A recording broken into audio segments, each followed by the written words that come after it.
সিদ্ধান্ত হলো বেশি আমরা চেয়েছিলাম সকলে মিলে যে অ্যাটলিস্ট অন্যান্য বার একটু ডিউরেশন বাড়াতে, কিন্তু সকলে মিলে আলোচনা করলো বিরোধী দল সহ যে যেহেতু সিচুয়েশনটা কিন্তু ফেভারেবল না আমাদের রাজ্যের জন্য, ভয়ঙ্কর বন্যা এবং সব জায়গায় কিন্তু এখন পর্যন্ত বন্যার প্রকোপ কমলেও এখন অনেক মানুষ শরণার্থী শিবিরে আছেন, তাদেরকে সরকার খাওয়া খাদ্যের ব্যবস্থা করছে, চেষ্টা করছে। এমত অবস্থায় যে এটাকে 4 দিন 5 দিন নেওয়াটা সমীচীন হবে না বলে সকলে সহমত পোষণ করেছেন। এবার 3 দিনই হবে, 4, 5, 6।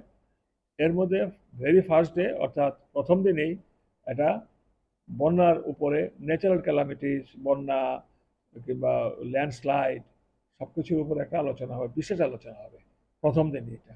এবং এটাকে এই জন্য হাউসের যে সময় আছে বিকেল 5টা পর্যন্ত, তার থেকে সময় বাড়িয়ে নেব আমরা।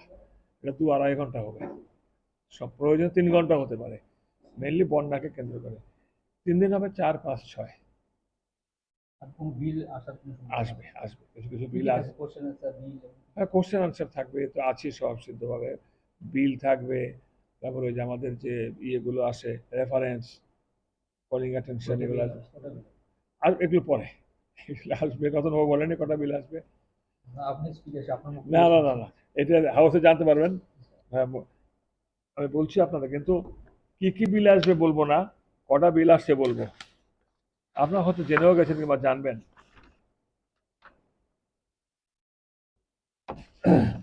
3টে তো আছে, হাউসিং বোর্ডের উপরে আছে, তারপরে অ্যাপ্রিভিয়েশন বিল আছে, তারপরে হাউসিং বোর্ড অ্যাপ্রিভিয়েশন বিল, 3টে বিল কনফার্ম। আরেকটা আসবে, কতগুলো আসবে বিধায়কদের জন্য, যেমন বিধায়ক যারা, এটা সবাই মিলে সিদ্ধান্ত নিয়েছি যে যারা একবারের জন্য বিধায়ক হয়েছেন, একবার মেন ফুল টার্মস না, শপথ নিয়েছেন যে সকল বিধায়করা যে কোনো দলের হোক, উনি পার্মানেন্টলি বিধায়করা যে সুযোগ সুবিধা পান সেই সুবিধাগুলো পাবেন। মানে আফটার, মানে রিটায়ারমেন্ট কিংবা বিধায়ক এক টার্মসে রইলেন, সেকেন্ড টার্ম থার্ড টার্ম নেই, ওই এক টার্মসে বিধায়ক থাকার সময় যে সুযোগ সুবিধা পেতেন কিংবা পান, একদিনের জন্য বিধায়ক হলো শপথ হলো সেই সুযোগ সুবিধা পাবেন। জানবেন, বেসরকারি বিল এখন পর্যন্ত মনে হয় নেই। ওটা আমাদের যে রেফারেন্স, কলিং অ্যাটেনশন আর প্রাইভেট মেম্বার আসবে। হ্যাঁ, এটা বিল না, প্র্যাকটিক্যালি এটা আলোচনা, একটা মোশন। এটা হলো 13তম